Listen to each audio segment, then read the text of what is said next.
In this video, I'm going to be talking about the resistance we face during Agile transformation and one way to fix it.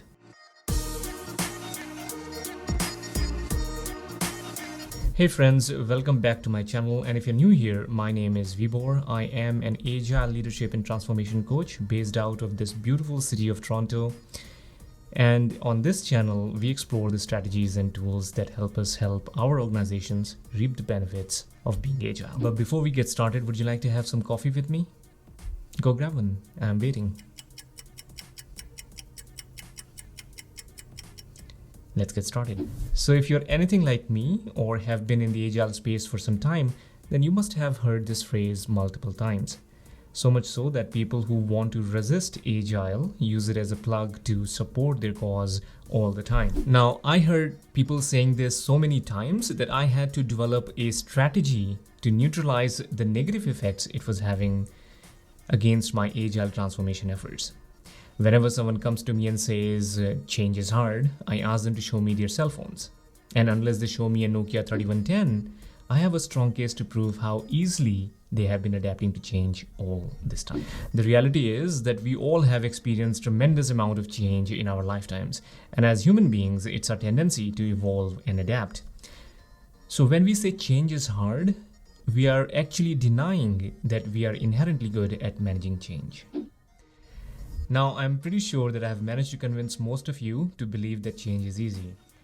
But what if I now say that change in some situations appears to be really hard? Let me explain. In 1998, Roy Baumeister and his team hired a few students to conduct an experiment. When these students came to the lab, they were welcomed with this amazing smell. Someone has just baked some fresh chocolate chip cookies. And in front of them, there was a table. And on the table, there were two bowls. One of the bowl, as you might imagine, was full of chocolate chip cookies, and the other bowl was full of radishes.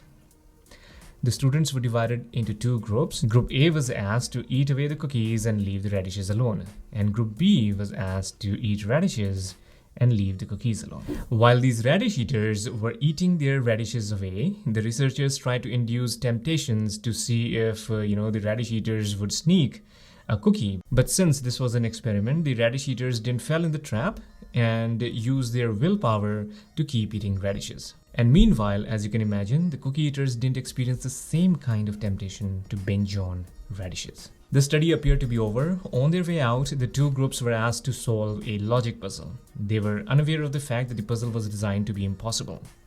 The researchers simply wanted to see how long the two groups persist in trying to solve the puzzle. And what they found was surprising. They found that cookie eaters went on for an average of 19 minutes, whereas the radish eaters lasted an average of just 8 minutes. Why the difference?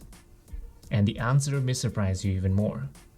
What they found was that radish eaters ran out of their self-control. It turned out that they used up all of their willpower while trying to resist the temptation to eat the chocolate chip cookies. They didn't have enough energy left to help them keep up with another frustrating task. With the help of this study, Roy Baumeister claimed that every time we as human beings apply self-control, we lose energy. Now here's why all of this matters in the scenario of Agile transformation. Agile transformation is a form of change. And in almost every change situation, what we are doing is we are substituting new unfamiliar behaviors for behaviors that are older and more comfortable. And this requires a significant amount of self-control. Now, employees face change in their organization all the time. Some of it is presented to them as fait accompli, meaning you have to do it or risk your job. These forced changes suck the energy out of the employees. And then when they face changes that are optional, like Agile transformation, they have little or no energy left to play along. Agile transformation comes across as exhausting. This exhaustion makes them to think of Agile transformation as a threat to the rest of the energy they've got left. Now that we know why we as Agile coaches face resistance during Agile transformation, let's have a look at how to go about fixing this situation, how to make people welcome change. But first, I need my energy. I'm run out of coffee. I have to go grab one. So give me like 1 second. Let's have a look at how we usually go about doing it. When we want our people to embrace new ways of working, the first thing we want to do is to educate them. We want to bring them all together and make them go through a boring, lengthy PowerPoint presentation. The problem, though, is that knowledge rarely leads to change. According to most MBA schools, you can induce change using a 3-stage model. You present careful analysis, and that causes people to change their thinking, which leads to behavior change.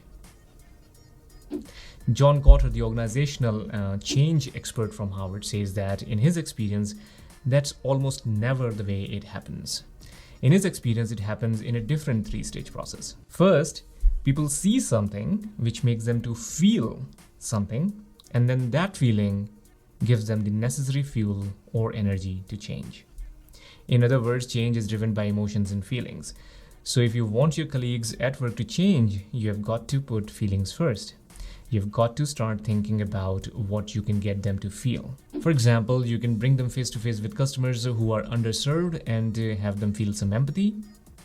Or you can confront them with some of your competitors' products that are actually better than yours and get a little competitive spark going.